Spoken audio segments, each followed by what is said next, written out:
From the Watergate building in Washington, this is Hotline TV. Now here are Hotline editors Amy Walter and John Mercurio.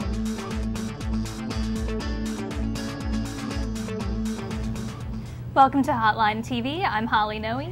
And I'm Amy Walter. Well, today it's Hawaii, it's Washington, it's Wisconsin, the big cheese state. All go out to vote. Holly here not only covers Barack Obama, but she's a Wisconsin native. Welcome to the show. Thanks, Amy. All right, so on the heels of today's primaries in Wisconsin and Hawaii, the Clinton campaign leveled charges that Obama's campaign is just words, and more than that, those words aren't even his own. Let's take a look at the video that was posted on YouTube yesterday. I have a dream. I have a dream. Just words. We hold these truths to be self-evident. All men are created equal. Just words. We hold these truths to be self-evident, that all men are created equal. Just words. We have nothing to fear but fear itself. Just words. We have nothing to fear but fear itself. Just words. All right, so Holly, does this attack have legs, and does it persist past Wisconsin? I'm not sure if this attack in particular will go anywhere, but kind of if Hillary's campaign thinks that this goes somewhere, and, you know, when they see the results tonight, if they think it's been successful, because, I don't know, the kind of pundit consensus is sort of that the story itself isn't that hard-hitting, it's not that serious, it's not that big of a problem. You know, Deval Patrick himself doesn't think it's a problem. Right, I mean, that see's part of it, is that Patrick had also spent a lot of time on TV this weekend, right? Yeah. And what was he saying? Basically saying that, you know, they trade ideas all the time, they trade speech-making points all the time, and he's fine with it, and he didn't even want credit in the speech.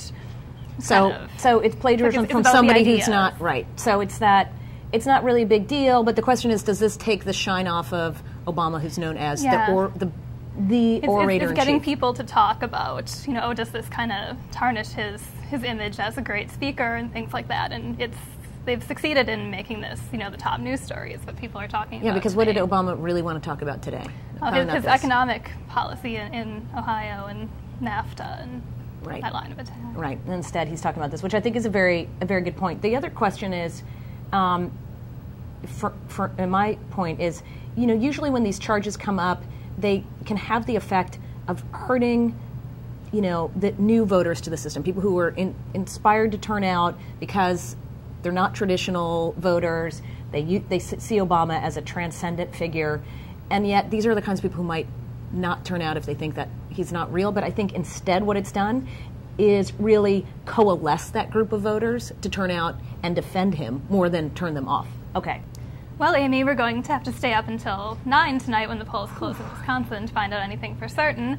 But for those of us who are up, slamming our Red Bulls or espressos or what have you, what should we be looking for in the results? Yeah, I don't think I've ever had Red Bull. It sort of scares me. Yeah, I've had bad experiences. You have? Red Bull mixed with things. Yeah, see, it's the mixing with things. All right, here's what we're going to look for. The bottom line is, in the old days, pre-Wisconsin, this sort of surge from, it seems like, from conventional media, the blogosphere, et cetera, that Obama is sort of poised right now on the brink of the nomination, that we'd be looking in the exit polls for any signs of Obama's ability or Hillary Clinton's ability to sort of tap into the other's base. The reality is Obama can win Wisconsin thanks to the support from college students, new voters, independents, you know, so you can turn out and vote. It's not a closed primary. But will he still be able to get those sort of traditional blue-collar Dems in Wisconsin?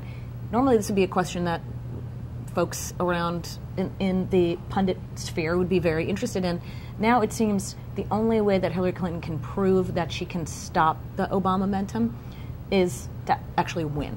So without a win, I think parsing of the polls is not going to be as important as it was, say, on Super Tuesday. And you know, moving forward, I guess the question is whether or not these attacks have taken a toll. The only place we would see that, or I'd expect to see it, is if it diminished turnout somehow. We know they have about, what, 200 feet of snow in Wisconsin now? Expecting another 100 overnight, probably. Yeah, probably. And we know that college students you know, in some ways they may be turned off by the negativity, but in this case I think they're sort of coalescing around it. 2, it's a lot easier to get out to vote when you live close and you're young. Yeah. What's your grandpa going to do? Is he going to turn out even if there's more snow? Oh, I'm sure he will. Does he have a Could stop snowmobile him. to get to the He polls? probably has snowshoes. He's probably going old to school. snowshoe to the polls. So, but it is a question for older voters whether or not, you know, it's icy, it's I'm sure dark. we'll hear that from the Clinton campaign. Won't we? That's why if, they if couldn't it doesn't win. go their way tonight. Icy steps prevent It is. Hillary Clinton Salt voters. shortages. Well, that's all the time we have for you. That's until tonight, when Hotline will be giving you up-to-date coverage on all those contests on our blog at On Call. So until then, I'm Amy Walter. And I'm Holly Noe. We'll see you tomorrow on Hotline TV.